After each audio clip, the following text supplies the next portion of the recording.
Welcome back, my fellow patriots, to the Save Our Republic daily video. We are at the end of our First Amendment review, and what we're going to talk about today is the last right, which is the right to peaceably assemble.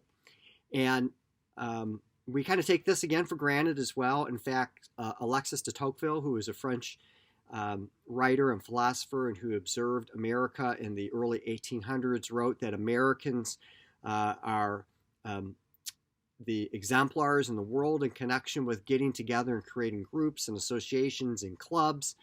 In other words, getting together over mutual interest and trying to pursue mutual aims.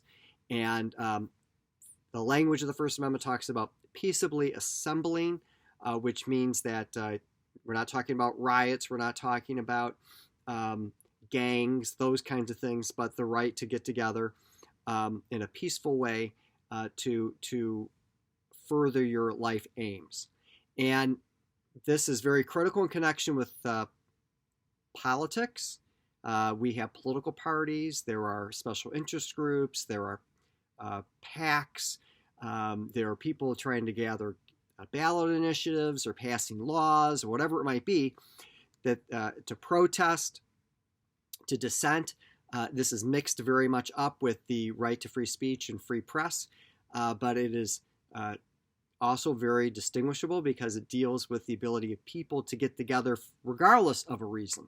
The core, of course, is political reasons, like I said, parades, protests, etc. But it can also just be something like getting together for Dungeons and Dragons, having a science fiction club, having a knitting club, a quilting club, scientists gathering together at conventions.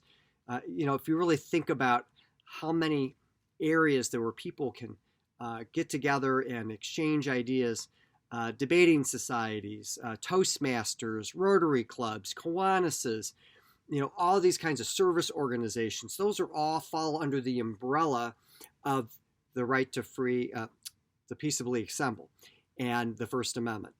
And it really, I went through all the different reasons why we have free speech, and all those reasons are furthered, and I won't reiterate them. Just go back if you haven't been able to watch that one yet. All those reasons are furthered in connection with getting together. Finding truth. How can you find truth if you can't get together with other people and look at different perspectives? Increasing knowledge, personal fulfillment. All those kinds of things are wrapped up and so furthered by the right to peaceably assemble. And although we take it for granted, there are many countries, even today, but also throughout the course of history, where trying to get together for a political reason itself was a crime. Communist Russia, for example, the Soviet Union, can't do that. Getting together for an assembly or a protest or to have a parade to challenge a government could lead you to arrest, imprisonment, torture, and execution. And not just in the past, not just 500 years ago. We're talking in the recent past across most of the world, and even today in many, many different countries. We just had a coup in Myanmar.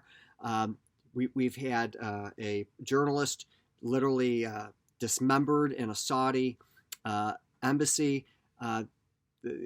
Think about what's going on in Russia in connection with political dissidents who are being poisoned and imprisoned and attacked.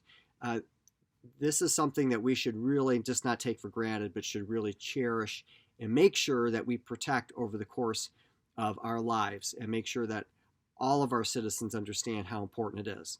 Until next time, don't forget about America's Survival Guide at americasurvivalguide.com, Patriot Week at patriotweek.org, and the Patriot Lessons American History and Civics podcast, available at many different platforms, as well as the Patriot Lessons TV show, also available on patriotweek.org. I will see you tomorrow. God bless you, and God bless America.